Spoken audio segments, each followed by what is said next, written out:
As we age, questions about health and longevity become more important.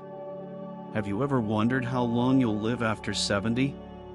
The answer lies not just in your genes, but in your lifestyle choices and mindset. While we can't predict the future, research shows there are key indicators that give us a pretty accurate idea of what to expect. The good news is that these signs are based on science, not just guesses. Let's explore 9 signs, backed by case studies and research, that can help you understand your health trajectory. By the end of this, you'll not only recognize these signs but also know how to act on them for a healthier, longer life. Number 1, your walking speed. Your walking speed is more important than it might seem. It's not just about how fast you move, but what it reveals about your overall health.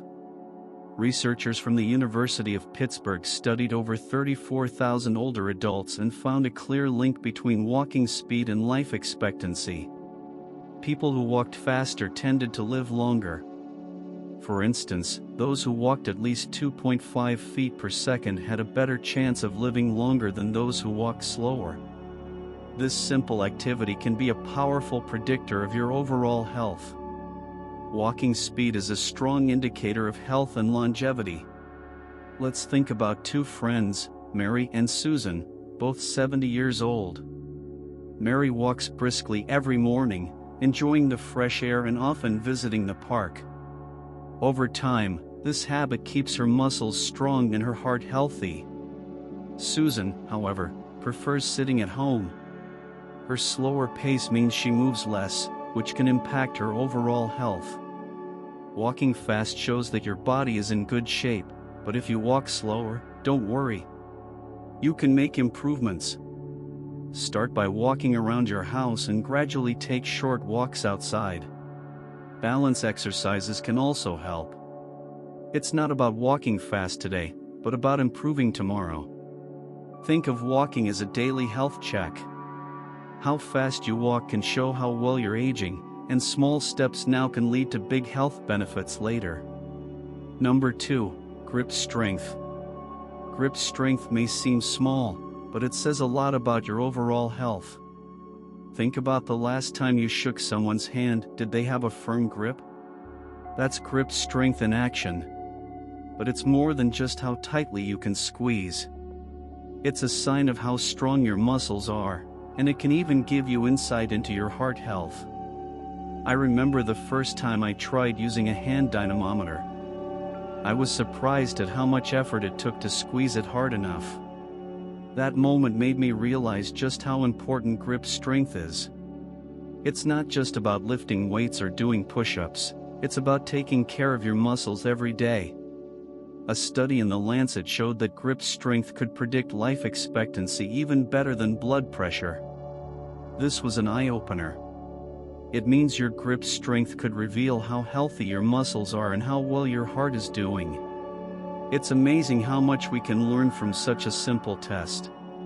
You don't need to spend hours in the gym to improve your grip strength. Small, consistent changes can make a big difference. I started using resistance bands to work on my hands and wrists. It was simple, but it worked.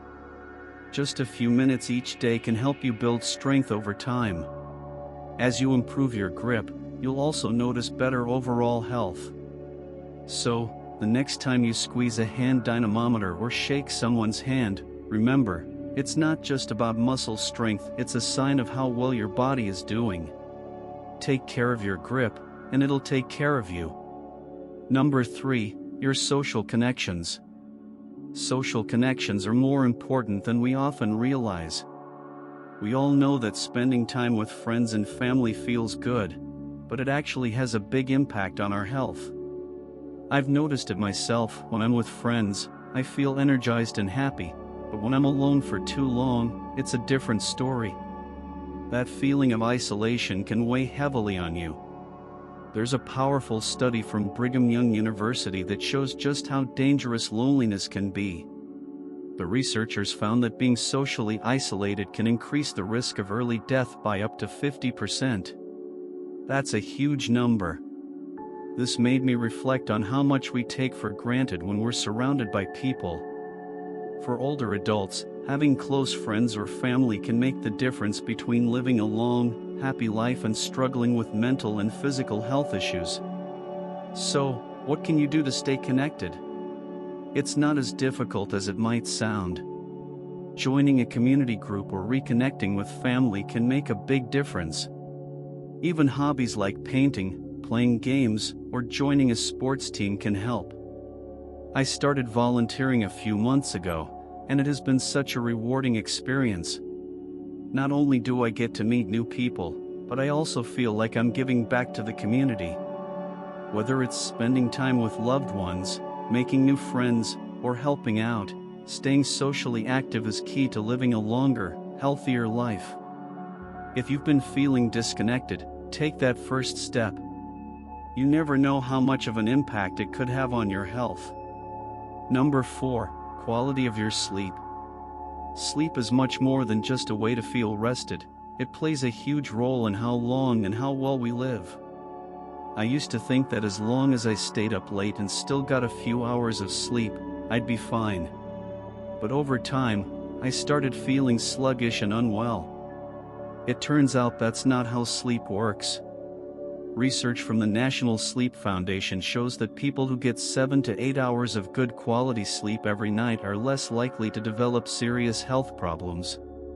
Sleep is when your body repairs itself, so not getting enough can increase the risk of chronic diseases.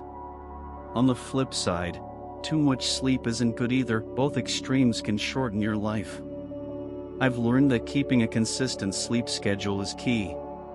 Going to bed and waking up at the same time every day helps set your body's rhythm. It also helps if you avoid caffeine in the evening.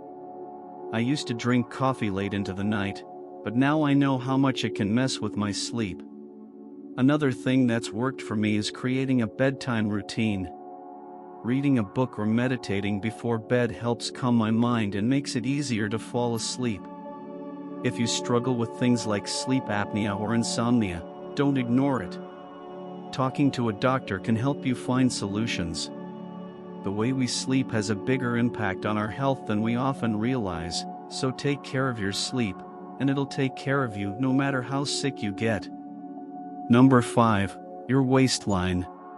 Your waistline can tell you more about your health than just the number on the scale. I learned this the hard way after focusing too much on my weight and not enough on my waist size. It turns out that waist circumference is a better predictor of health risks like heart disease and diabetes. The Mayo Clinic found that people with larger waistlines are more likely to face these health problems. For men, a waist measurement over 40 inches, and for women, over 35 inches, can increase the risk of serious issues, even early death. This was a wake-up call for me. I realized that how we carry weight around our belly can be more dangerous than how much we weigh overall. So, what can you do about it? Focus on eating a balanced diet. You don't need to make huge changes overnight. Start by cutting back on sugary foods and adding more fiber to your meals. I found that swapping out some of my snacks for fruits, vegetables, and grains made a big difference.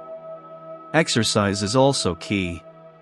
It doesn't mean spending hours at the gym, but regular activity like walking, jogging, or even yoga can help reduce your waistline. Small steps add up over time. Taking care of your waistline isn't just about looking good, it's about feeling good and staying healthy for the long run. So, pay attention to your waist measurement and make those small changes. It can make a world of difference for your health. Number 6, your mental health. Your mental health plays a huge role in how long you live.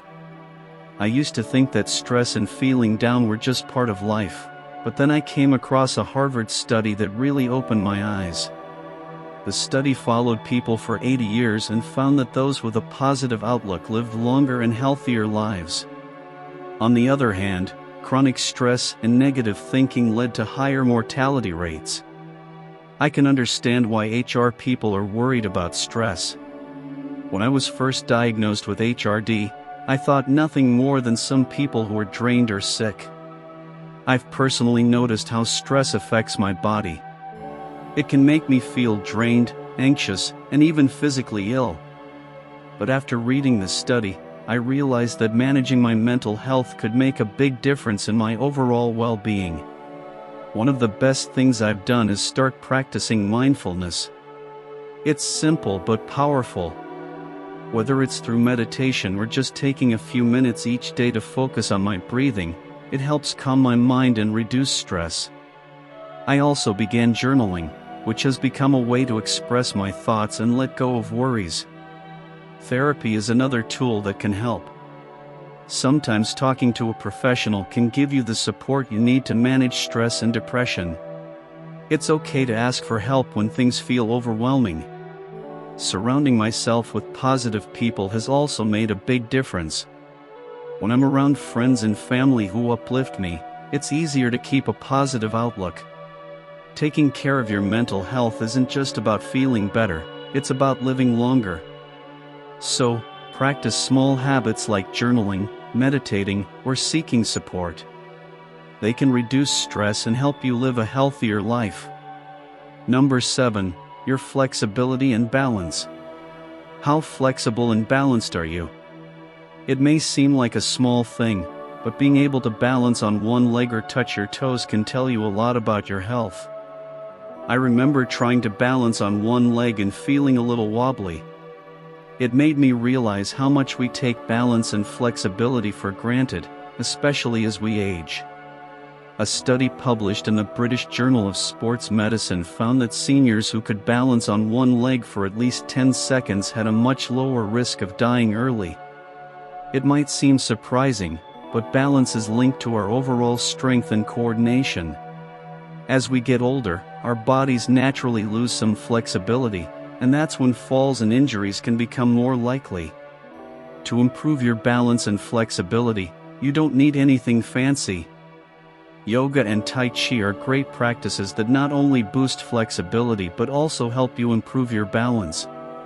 I started doing simple balance exercises, like standing on one leg for a few seconds each day. Over time, I noticed my balance improving. Even if you're just walking or stretching, these activities can make a big difference. It's not about being able to do fancy poses, it's about keeping your body strong and capable. Plus, it's fun and relaxing. If you want to reduce your risk of falls and stay more mobile as you age, try incorporating balance exercises into your routine. It's a simple way to take care of your body and feel better every day.